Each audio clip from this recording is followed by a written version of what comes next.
as Tosh has said, that a train driver from Doncaster and an ex-bricklayer from Derby, did indeed scare the shit out of the establishment inside the Labour Party. But this whole democracy roadshow that we were engaged in, that we launched, was all about trying to create meetings like this. Today, this is one of the best meetings I've been involved in, I've got to say. It's absolutely brilliant to hear and listen to Jason. I didn't hear the other speakers I've got here a little bit later, unfortunately. But that is the sort of thing that we were arguing for, that we wanted the Labour Party to become. We wanted to sort of create, if you like, participatory democracy inside the Labour Party, to actually give the Labour Party back to its members. And we almost got there, and indeed, one of the few MPs who did keep lines of communication open with me after I was suspended said he was in the tea room listening to some of these MPs talking about what had happened to me, and they said, we want to get Williamson expelled as payback for the Democracy Roadshow. I mean, it was so ridiculous and ludicrous. Somebody leaked a WhatsApp message from a chat group from some of these right-wing MPs, where somebody had said, Lynn Brown had said,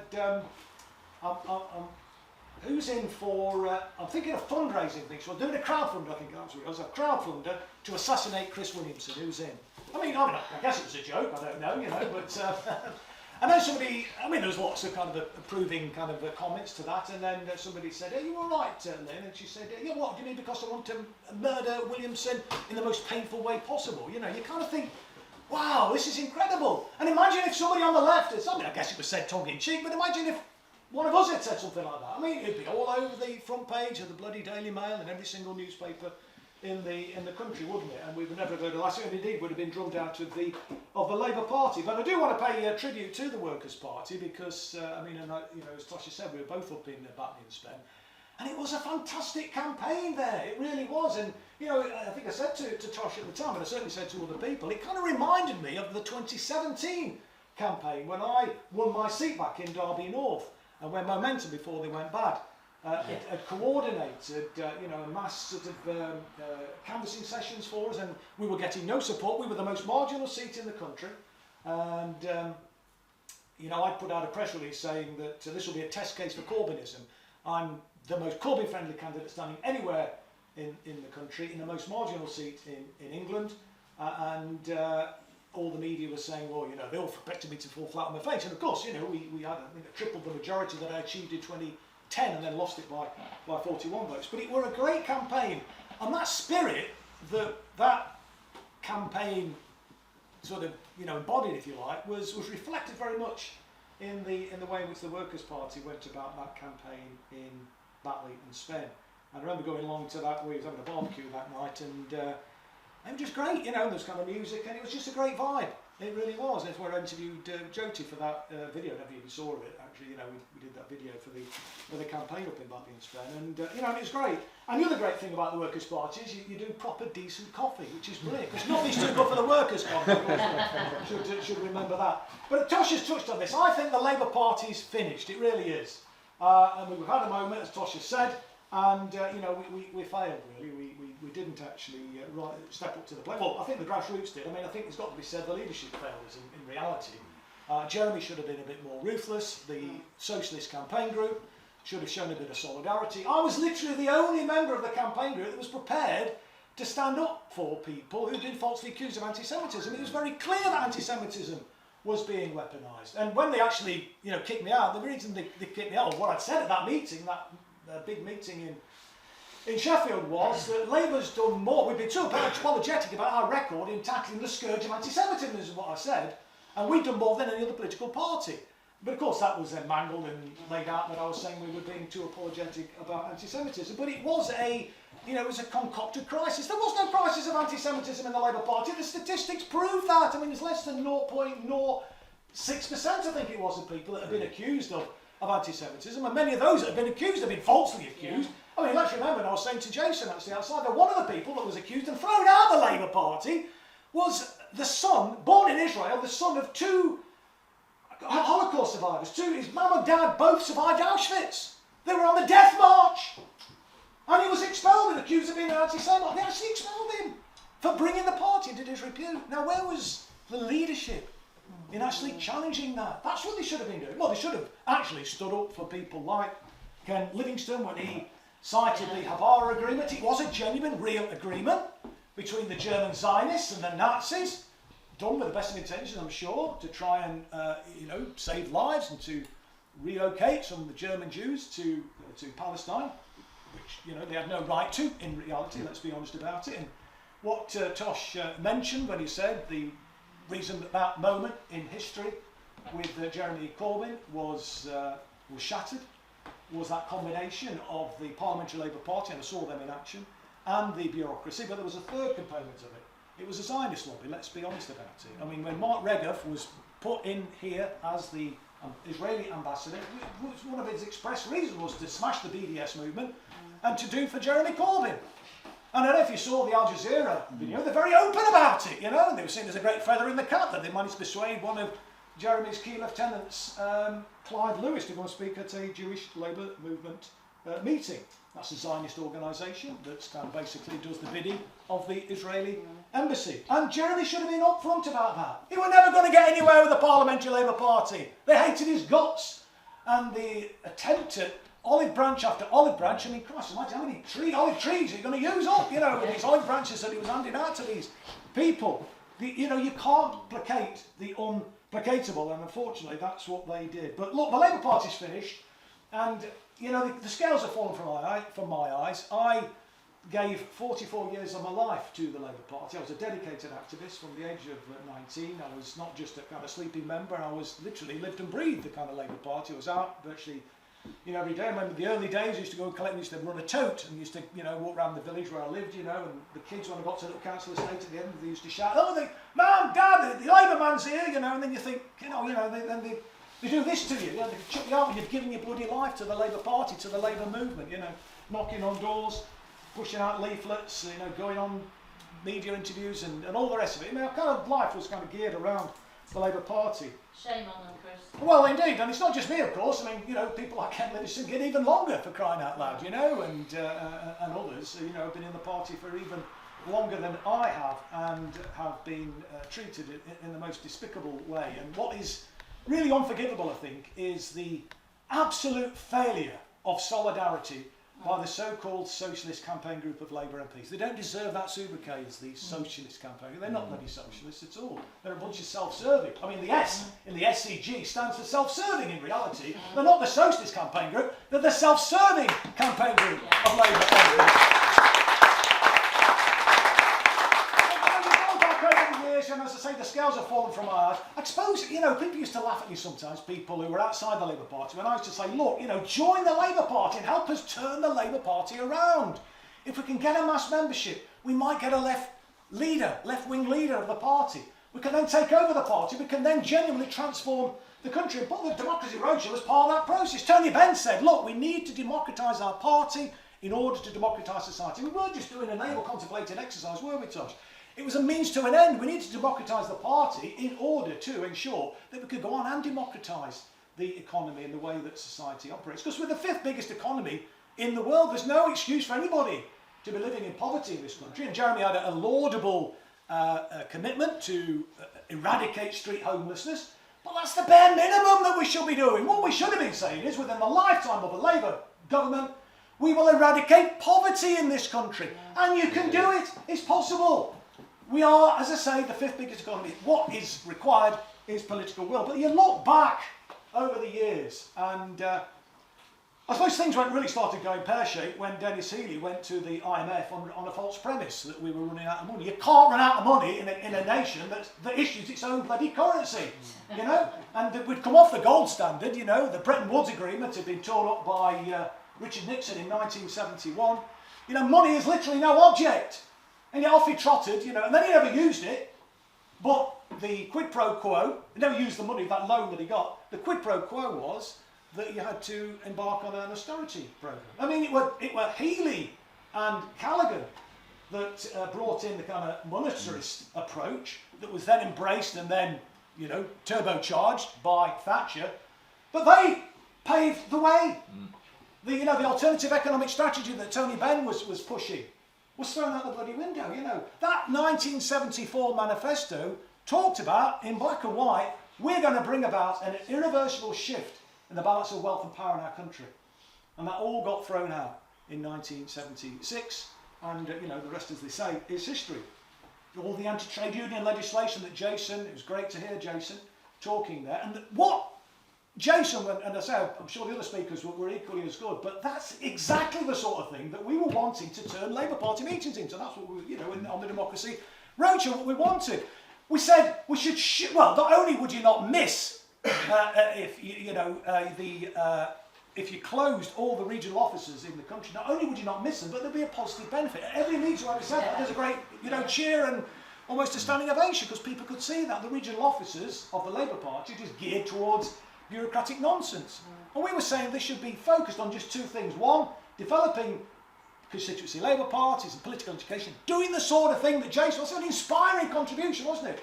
Lots of people that had joined the Labour Party, hundreds of thousands of people had joined the Labour Party, who were unaware, as we've heard Comrade there saying, you know, not necessarily aware of this kind of Labour history.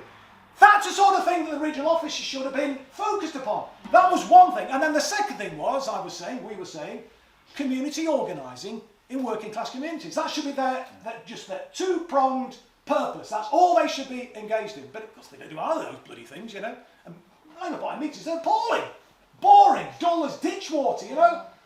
Matters of bloody arising, and the Treasurer's report, and the councillor, you know, talking about how many potholes they filled and how many street lights they got repaired or whatever, you know. Not that that's unimportant, but you know, for Christ's sake, you know, people kind of want a bit of politics. And of course we know that in a lot of constituency Labour parties, the right-wing sort of establishment there, they've been there since 19canteen, were very hostile towards the new members coming in.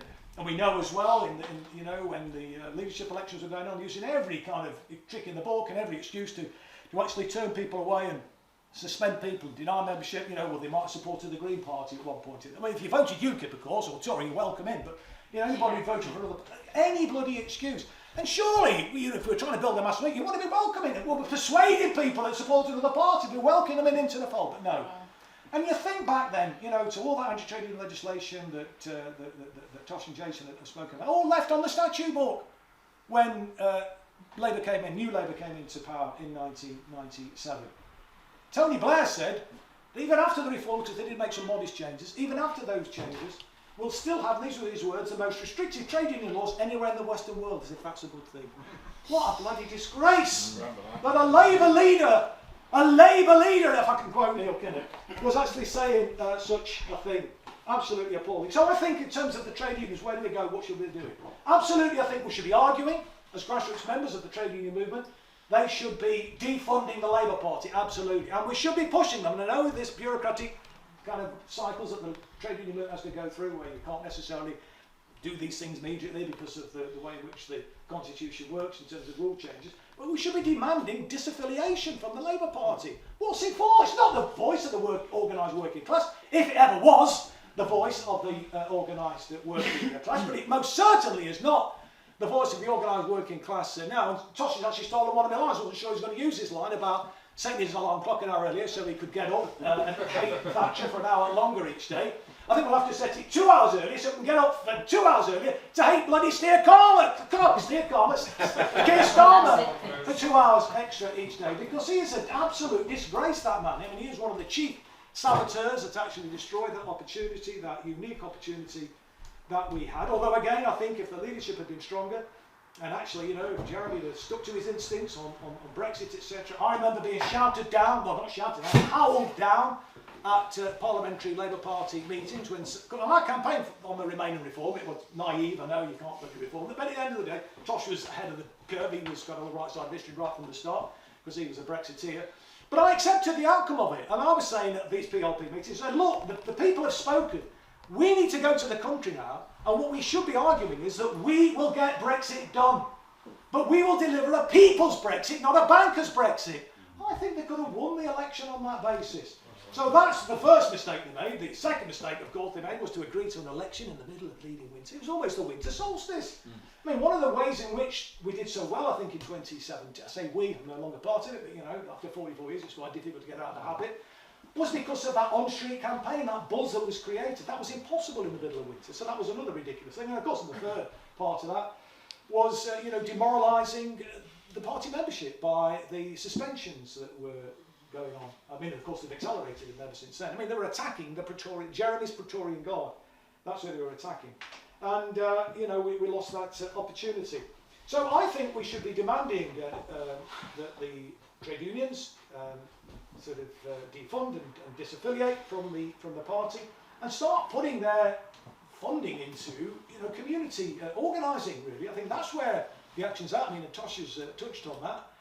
And we, you know, as Jason said, we've got to, you know, we've got to find ways of you know, recruiting people into the movement. You know, we need to be getting, as you were saying, and to, you know, outside the kind of workplaces and so on. And we need to be doing that. But we've got to be inspiring people. We've got to talk to people in the language that people understand. And I know the Workers' Party get that, and it's really important. I think that we, you know, we actually speak to people, you know, in a kind of in a sort of a parlance that is kind of the street in that sense, and not some sort of, you know, highfalutin kind of nonsense that we often hear in political circles. And you know, I think things like rehabilitating the 1970s. I mean, Jason did a bit of that. You know, in the 1970s, I was an apprentice bricklayer. I mean, Natasha's made the point people could choose to either buy their own house or they could get a council house. A lot of my mates just went down to the council office in town, the housing office, and say, I'm moving out, or I'm getting married, or shacking up with a partner, I'd like a council house. Yeah, okay. Then within weeks, you know, they're like, here, I'll make use your house. Me and my girlfriend, I was a teenager, we saved up for a year, we bought a brand new house, backing onto a waterfront, in a desirable village, 8 miles south of Derby, and it was only 3 times what I earned as an apprentice bricklayer. Now you could aspire to do that. Now I was slightly ahead of, it wasn't that unusual, maybe I was slightly ahead of them, but virtually everybody that I knew then, you know, in their early 20s had left home and had either got their own place at the council house or they'd bought somewhere, you know. My kids, I thought, was never going to get bloody rid of them. You know, they were 27, 28, they were still living at home. I thought, Christ, you know, this is, you know what I mean? It was, and that's the sort of thing that we need to, so, you know, people go on about the 1970s and all the propaganda that we get, but then when people hear some of the stories, like Jason's talking about there, if we could get that, communicate that message out there, then it was an empowering period. I mean, it wasn't perfect, obviously, there's a lot of things wrong with it, you know, there's a lot of racism, and one of the things that really grieved me was, I mean, I was an active member of the Anti-Nazi League, and casual racism was quite a thing on the building sites back then. I would always challenge it, and it nearly got my head kicked in more than a few times. And then you fast forward 40 odd bloody years, and I'm accused of being a racist. If you Google my name now on, you know, on the internet, one of the first things that comes up, Chris Williamson, you know, notorious anti-Semite. I mean, it's despicable, these bastards, what they do. But then, you know, as Malcolm X said, you know, the media and the rest of it, very sort of powerful. You know, if you're not careful, they'll have you, you know, hating the people being oppressed and loving the people doing the oppressing. And so I think, you know, rehabilitating the 1970s, actually talking about Corbinomics. I mean, the irony is, you know, Chris Leslie coined this term Corbinomics, you know, when Jeremy in his first leadership campaign was being advised by Richard Murphy from the Tax Justice campaign. But they never embraced Corbinomics. No. You know, he was very much still in the kind of tax and spend and bestowing a status on the rich bastards that we need rich people in order to fund a decent society. No, we don't. And I remember saying when Alan Sugar said that he would leave the country if Jeremy Corbyn became the Prime Minister, I said, I'll happily drive him to the airport. We don't need him. We really don't need him. We own sovereign currency, 5th biggest economy, you know, we don't need these bastards. And by, you know, to talk about, oh, you know, we've got to tax the rich. Yes, we have got to tax the rich, but not to pay for public services. James Medway, who was his key advisor, he met with Bill Mitchell, one of the world's leading MMT, modern monetary theory economists, basically abused him throughout the whole discussion. I tried to get John to meet Stephanie Kelton, American. If you've read The Deficit Myth, I'd recommend it if you haven't. She was advising Bernie Sanders, and he's gone, you know, wayward since then, I know. But, you know, she was on a speaking tour, and she agreed to come and meet John, but he wouldn't meet her. Oh, no, I've got to be in the chamber, you know. This is the problem. But if we could actually, you know, speak to people, you know, they did talk about, you know, people's economics, but the kind of economics that they were talking about in these kind of community meetings that they organised a few of, and then stopped doing it. This is, I think, momentum. It was still the kind of still tinged with a kind of neoliberal bias, unfortunately. But that's the sort of thing that we should be doing, I think. And actually, there's things that can be done. I mean, that's kind of in the future, as it were. But I think in terms of reaching people in communities, that things that local authorities can and should be doing right now, ironically made possible by the Tories. The Tories had introduced a differential discount system, part of the 2012 Local Government Finance Act, when Eric Pickles, that well-known socialist, piloted through the House of Commons at the time, which allows local authorities to offer differential discounts. Now, one of the reasons why I stepped down from the front bench in the beginning of 2018 was because I've been arguing for 6 months that Labour authorities should embrace this differential discount opportunity to introduce a redistributive council tax until such time to go to Labour government, and then we can then, revisit local government finance. But in the meantime, all that we're doing, all that Labour authorities are doing, is implementing Tory cuts. They're implementing Tory austerity. Vote for us, and we'll manage the Tory cuts better than the Tories will, was essentially the Labour mantra in local government. And so I was arguing that we could use these differential discounts to say what we're going to do is we're going to ask the rich people in each borough, and it will work better in some areas than others. In some areas it might not work, so it's not a perfect system, but it's a stopgap measure. But basically what you do is you say, ask people in the band H and G and F properties to pay a lot more, you double or triple them. And then you're going to freeze it, or maybe even reduce the council tax burden on the vast majority. Now, we worked it out how it could potentially work in Derby. And it would have meant that in Derby, we would have seen 85% of the households having their council tax frozen. Then we would have had a graduated increase, a 20% increase it would have been. We had to bring in Band D properties regrettably. So 20% for Band D, 40% for Band E. There's a million and one permutations. At 60% for Band F, 80% for Band G, and 100% for Band H. We only got about 30 properties in Band H, though, in Derby. But some local authorities, like Hillingdon, they used to have meetings with them. They've got thousands of properties in these high bands. They're saying we could actually reduce council, we can freeze it right up to Band E, stuff like that, and stop the cuts and build in some room for growth. Not a single Labour group has taken it on. Not one. And I'm sure some have tried, but it's they've always, and the officers are frightened to death of it. The LGA, Local Government Association Labour Group, sent a memo out to every leader in the country saying the Williamson model won't work. There's no such thing as a Williamson model. What they were doing was working on the kind of modelling that we've done for Derby. As I say, there's 1,000,001 different permutations. They'd done a spreadsheet on how the Williamson model would work in every local authority in the country. And they were saying, look, we're allowed to increase, I think it was 6% council tax this year. That will raise more money in most Labour councils than the Williamson model will. What they didn't say, of course, was that the council tax is a bloody regressive. It was a regressive tax, and people, it would have affect everybody, and you'd have been taking money from again increasing the burden on the people who are least able to pay. And then some people would say, yes, but what about the little old widow who's asset rich but cash poor? Well, I would enable you, if you introduce a model like this, to say, well, we'll have a more generous council tax support scheme. Actually, you can have a council tax support scheme which is fit for purpose, because don't forget they actually scrapped council tax benefit years ago, localised that to local authorities, cut the money that was available for it, and now you've got a situation where people who are absolutely dirt poor are being asked to make a contribution towards the bleeding council tax. Now, they can ask for a hardship payment, but that's cash limited, and that often runs out. And so people are just trapped with going into arrears, etc. So there's things that can be done, and I think if we could, give people that information at a local level, that there are ways in which the council can deal with the cuts, not just put the blame, it's all the nasty government. Yes, it is the nasty government, but there are options available for it, and put pressure on them to make a difference. And I think if we can empower people, raise people's consciousness, that's the sort of thing I think that we could. That's the sort of thing that trade unions should be doing, in my opinion.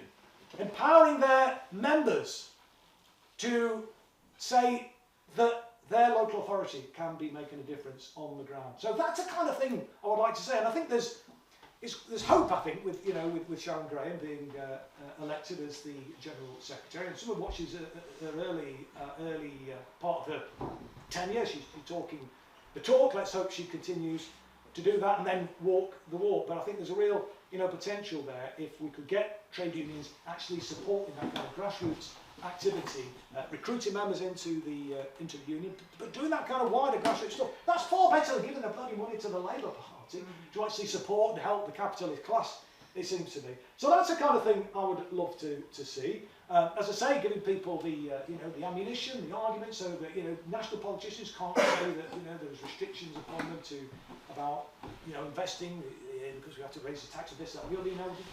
There's not. You don't need to do that. We can actually find the resources to create decent public services, to actually deal with the kind of climate crisis that we are being confronted with right now. The solutions are there. I mean, right now there are solutions. I mean, and housing as well. I mean, again, the Tories, ironically, the Tories have lifted the cap on the housing revenue accounts. There's no impediment now in local authorities actually building, other than ultimately after 15 years they will start to become eligible for the right to buy. But they should be building, and if they haven't got the skilled tradespeople, they should be recruiting them and training them up. And in the meantime, they could buy houses on the open market. They could do that right now. Like in the old days, in the 1970s, where there's a municipalisation programme, that is not happening. Now, the council tax thing that I mentioned, I'm sorry, dashing there and everywhere, you would have had to go to a referendum. That's one of the other things that they're worried about. Oh, I'll have to pay for a referendum. But if you couldn't go into a referendum saying, look, we're going to actually improve council services, stop the cuts, and we're going to ask the rich people to pay more, and we're going to protect you. Christ, if you can't win a referendum like that, then you shouldn't be, in local government at all. And I suppose the final thing is just that kind of whole internationalist approach. I think that's really important that we talk about the internationalist dimension. And Tosh has mentioned the situation in Palestine. And it's a disgrace. That the Labour Party, a large section of them, are backing this apartheid regime of Israel. And there's a lot of nervousness about it. In adopting the IHRA, that was a crazy thing to do, because that essentially means that criticism of Israel can be deemed to be anti-Semitic. It's a bloody nonsense, again, Tosh made the point. Back in the day, can you imagine, Labour friends of apartheid South Africa? It just doesn't bear thinking about, really. And I've spoken to veterans of the anti-apartheid struggle, ANC activists who were there at the time, who've been to Palestine, and they say the situation in Palestine, the treatment to which the Palestinian people are being subjected to, is far worse than what we encountered. It's worse. And yet you've got Labour Party people who are supporting this despicable regime. But it goes further than that. I think we need to be supporting liberation movements, liberation struggles throughout the world, and we need to be arguing, I think, through our trade unions. As we've seen in the past, when the coup against Salvador Allende on 9/11 took place. There was industrial action to stop the arms which are being used to repress the Chilean people, and it's great to see. I think the South African experience, the South American, the Latin American experience is a great inspiration, really, because there's a real solid socialist movement across the piece there. Really, we're seeing in places like Bolivia, in Venezuela. There's still a strong left movement in Ecuador. In Argentina, in Peru, they've just elected a Marxist president. So there's real hope, it seems to me, despite all the kind of pressure from the US to prevent this from happening. And in Bolivia, they kicked out Evo Morales at the point of a gun, and the coup mobsters were booted out after they were forced to hold new elections in less than a year. That's because they had a social movement. So it's no good putting all our eggs in an electoral strategy, as Tosh is saying. Yes, there is a role for that, of course, but that's where we made the mistake in the past. We put all our faith in leaders and then they go and let you down. We've got to build a mass movement. And I think the Workers' Party are a really important component in that, I hope. I'm involved in the Resist movement, and we've got our Festival of Resistance taking place, and Jyoti's coming to speak of that, and hopefully some of the people here will attend in Nottingham on the 16th and 17th. There's going to be a discussion there about whether they should start the process of registering as a political party, and we'll have a conversation about that. So, but whether they do or whether they don't, I'm not necessarily convinced that that's the right way to go. I do think at some point we need a mass party, but we need that mass movement first. And in the meantime, what we've got to do is find a way of collaborating, of cooperating, of working together on the left. And one of the things that we've been very poor at actually on the left is that collaboration, that cooperation. Of course, let's remember the state's involvement in, and without being a conspiracy theorist, in actually fomenting disagreements on the left. I mean, and that will, of course, I'm sure, continue. And we know what they do because it's been revealed in the exposés that we saw with with the spy cop revelations, etc. So let's be hopeful about the future. We mustn't give up, and I know you're not. And it's great to see the achievement that was made in Batley and Spen. I think were it not for the dirty tricks that the Labour Party got involved in, the stunts that they pulled in Batley and Spen, I think we'd have George now as the MP for Batley and Spen, and I think there's real hope for the future in Batley and Spen. I think there's the legacy of that is still strong, and let's keep working and continue to work in other constituencies. But let's also, in my opinion anyway, have an open mind about working in collaboration. It's not a question, in my view anyway, of our way, my way, or the highway. It's about working in unison. Finding those things that we agree with each other, and there's many of those, of course. And I think if we can do that, we can change the world, comrades. We can make a difference. The world's our oyster, as they say, and all power to your elbow. And let's keep going. And I'm sure if we do that, we will prevail in the end. So thanks for listening, comrades.